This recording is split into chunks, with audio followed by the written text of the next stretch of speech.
Please subscribe, Myong Berseros TV. Burley Dawong forward Alvin Pasaol is the second, the 3x3 basketball player in the Philippines today.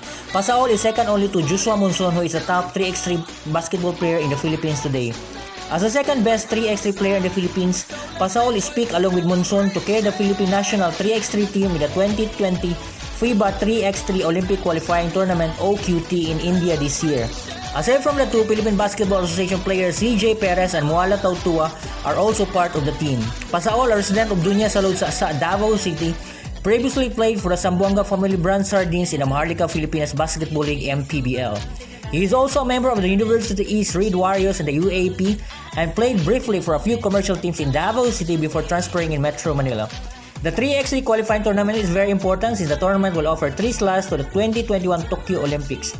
According to reports, 30 teams are participating in the OQT and the Philippines is part of Pool C alongside number 6 Slovenia, number 10 France, number 17 Qatar, and number 33 Dominican Republic.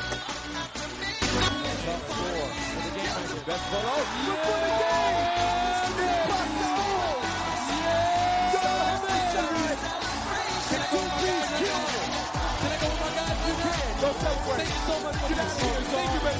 And good luck in your next game, bro. Sign the rock.